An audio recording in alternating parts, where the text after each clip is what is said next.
নমস্কার সবাইকে, চলে এসেছি আরও একটা ব্লগ নিয়ে। তো সকাল থেকেই ভাবছি কী খাবো বুঝে উঠতে পারছি না, তাই ভাবলাম অল্প করে একটু মুড়ি মাখিয়ে নিই। তাই প্রথমেই কেটে নিয়েছি গাজর কুচি করে, তারপরে শসা, তারপরে কেটে নিয়েছি একটা টমেটোগুলোকে একটু ছোট ছোট করেই কেটেছি, যাতে দেখতেও ভালো লাগে আর খেতেও ভালো লাগে। আর শীতকালে আরও সবজি টবজি পাওয়া যায়, আপনারা সেসব দিয়েও মুড়ি মাখিয়ে খেতে পারেন এবং এটা খাওয়া খুব একটা খারাপ নয়, হেলদি বলতে পারেন, কারণ এর মধ্যে অনেক সবজি আমার পেটে যাচ্ছে এবং তাতে শরীর ধরেন ভালোই থাকবে। তো তাই জন্য হেলদি কিছু খাবো বলেই আমি অ্যাকচুয়ালি এটা করেছি। আচ্ছা, আমি এর মধ্যে কিছু ধনেপাতা কুচিয়েও দিয়েছি, আর একটু ঝাল ঝাল খাবো বলে কটা লঙ্কাও কুচিয়ে দিয়েছি। এবার সামান্য এক ফোঁটা তেল দিয়েছি টেস্টের জন্য, দিয়ে মুড়িটা ভালো করে মাখিয়ে নিয়েছি। তারপরে এর মধ্যে দিয়েছি বিট লবণ, আর তারপরে দিয়েছি সামান্য স্বাদের জন্য অবশ্যই চাট মশলা, আপনারা চাইলে নাও দিতে পারেন। তারপর একে একে সব সবজি দিয়ে যা যা কেটেছি সেগুলো দিয়ে এবার মুড়িটা আমি মাখিয়ে নেব ভালো করে।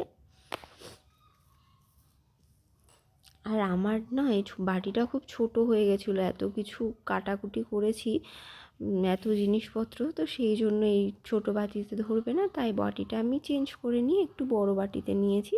তার মধ্যে বাকি জিনিসগুলো এর মধ্যে দিয়ে মাখিয়ে নিয়েছিলাম। এর মধ্যে আদা কুচিও দিয়েছি, আর শেষে একটুখানি আমি স্বাদের জন্য অবশ্যই আবার চানাচুর ছড়িয়েছিলাম, আপনারা নাও দিতে পারেন। এই যে আমার মুড়ি মাখা রেডি, খাবার জন্য আমিও রেডি।